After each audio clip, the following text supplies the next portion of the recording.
Let's look at the American League side. We got catcher. We talked about this on this show a bunch throughout the season. Adley Rutschman or Salvador Perez. To me, though, the cream has sort of risen to the top. Adley Rutschman, a full win better in F4. He's got more home runs, more RBIs. And he also has the fan voting pretty much on lock. So Adley's going to start. Salvador's going to be a backup. Pretty much all we got to talk about there. Yeah, Perez over the last month definitely has taken a dip in offensive numbers, whereas, as you put it, Adley Rutschman, a lot creamier. He has risen to the top. He will definitely be starting. Now, that's who I had. Remember, I tried to thread the needle in the conversation with Royals and Orioles guys. We'll get to the other one in a second, but I did have Adley starting as the catcher. So I'm going to have at least one W there. You're going to have one, but when it comes to the shortstop, let's just jump around to it since you mentioned it. The topic that we said will pay the bills on this show for the next decade, as you pointed out a couple months ago, Bobby Witt Jr., Gunnar Henderson. Gunnar Henderson doesn't just look like the best shortstop of baseball. He looks to be on a short list of guys to be the best player in all of baseball. What he is doing is unbelievable. And in my opinion, he deserves to start over Witt, even if you think Bobby Witt's going to be better long-term.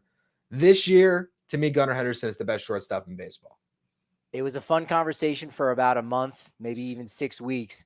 But you're right. Gunnar Henderson is head and shoulders the best shortstop in all of baseball right now. We can very easily say that, on pace for 50 home runs, something we haven't seen very much. We don't really get to see that. We know Aaron Judge has done it most recently, but for Gunnar Henderson to do that at 22 years old, to do it as a shortstop on top of that, is so incredibly impressive. And so in a way, the question doesn't become who starts the All-Star game for the American League at shortstop, because we know it's Gunnar Henderson. The Gunnar Henderson question is he going to take part in the home run derby? That's the one that I want to know. Yeah. Oh, man. We got to do that coming up here. I guess they slowly release those names, right? It's like, oh, Gunnar signed up. And so we'll probably get some of it trickling in, but that might be a fun topic to tackle next week. Who should play in the home run derby? Who do we want to see? And yeah, there'd be a few names that you'd put over Gunnar Henderson. A 50 home run shortstop. It's just ridiculous. I mean, 50 home runs in general is ridiculous, but typically it's those big slugging corner outfielders or first basemen. For a shortstop to do it and then still be doing it with the glove, it's awesome. And as much as you can make a case for, I don't know, Anthony Volpe or another shortstop, part of me wants to see these are the best two. Let Gunnar play half the game. Let Witt play the other half the game. Everybody get out of the way, because these guys are the best shortstops that need to be on the field for this game.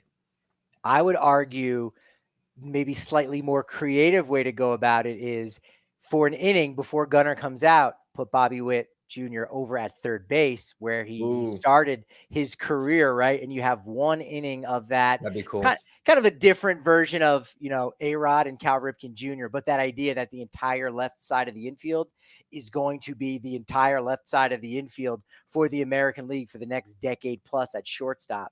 That would be obviously incredibly fun. And to your point with Gunnar Henderson, 50 home runs, only one player has ever done it. He did it twice. And we also know that he used performance-enhancing drugs. So Gunnar Henderson could very well be the first real player at shortstop to hit 50 home runs. Alex Rodriguez, asterisk. A little asterisk there for sure. And it's almost a previewing of the next WBC. I would not be surprised at all if we see Gunnar and Witt playing together. Get excited for that, whatever year that comes up, 2027 or whenever our next classic is. Since you mentioned third base, we'll jump there. Jordan Westburg is a finalist and deserves to make this team. Has been unbelievable. I think Jose Ramirez deserves to start, though, because not only has he been his typical great self, he is leading the charge on one of the best stories in baseball, which is the Cleveland Guardians, one of the first teams to 50 wins this year. Yeah, I love Jordan Westburg getting the second most amount of votes for any third baseman in the American League. I think that's kind of one of the best stories that has come out of this, because, yes, we see that the Orioles fans are supporting their guys. Not every Oriole player, they didn't totally stuff the ballot box, but I think it also shows that other fans in baseball are doing their homework. They're doing their diligence and looking at the numbers and saying, you know what? We like Jordan Westburg a little bit better than someone like Rafael Devers. Westburg does have 6 more RBI as of the recording on Friday 3 less home runs, a couple more triples, more doubles than Devers. And so, like, if you're looking at those numbers and you like batting average more, he's ahead by about 25 or so points. You like that the average baseball fan is also supporting someone like a Jordan Westberg doing it in his first full season, lost his rookie eligibility last year. But for another one of those young Orioles players getting that recognition and not having the same name recognition as the Jackson Holidays and the Gunnar Hendersons and Adley Rutschmans, for Jordan Westberg to be a finalist here is, I think, a really great sign. It is for sure. Absolutely. And hopefully now that he gets into this game, he'll get subbed into the 7th inning, and casual baseball fans will see him take his at bat. Like, man, Jordan Westberg, huh? This is a guy now. It's good to see those guys get their shine. Speaking of the Orioles, Ryan Mountcastle at first base. Little surprised there that he has done so well in the voting. And I just want to acknowledge that Josh Naylor has been absolutely snubbed. We had an article, I think we're still in the works for us, but there's an article about the Guardians and their pitching that we have coming out soon. As I was editing, I thought our writer had made a mistake because he said Josh Naylor is at 20 home runs. And then I looked it up, and Josh Naylor is at 20 home runs. I feel like he should be the starter at first base, but didn't really get the fan support. Imagine he gets in, but it's between Mountcastle or Vladdy. And I really don't know who deserves it, but I think Vladdy might ultimately win the popularity contest when it's all said and done. What do you think? Yeah, I think it will end up being him again, just because the numbers clearly favor him right now over Ryan Mountcastle. Maybe not overwhelmingly. They both have 11 homers, and Mountcastle 40 RBI, 42 RBI for Vladimir Guerrero. But he's come on really strong recently.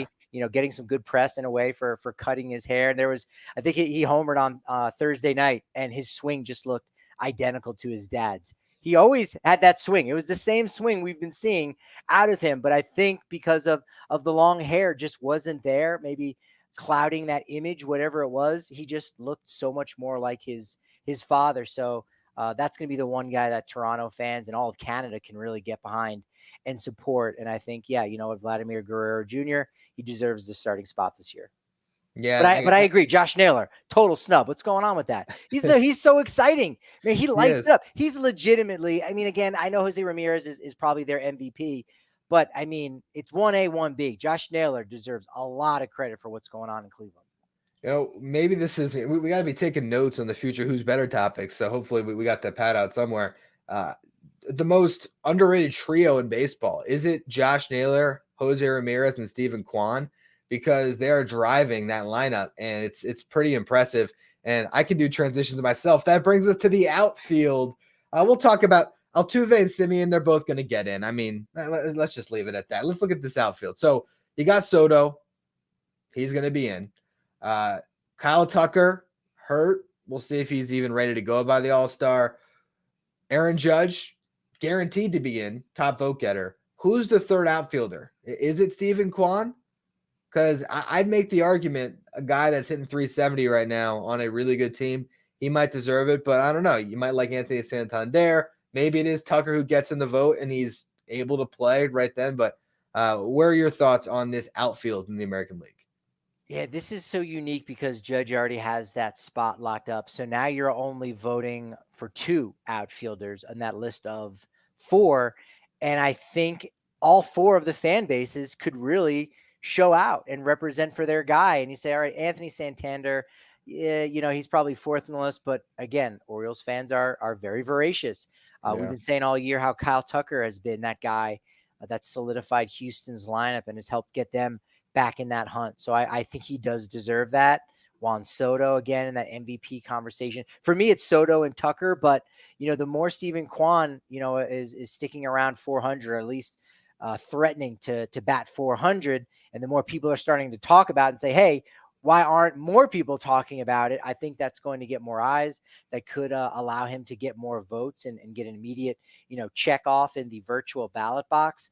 But I'd probably have to go with the chalk, the guys that we've pretty much said probably since the 3rd week in April.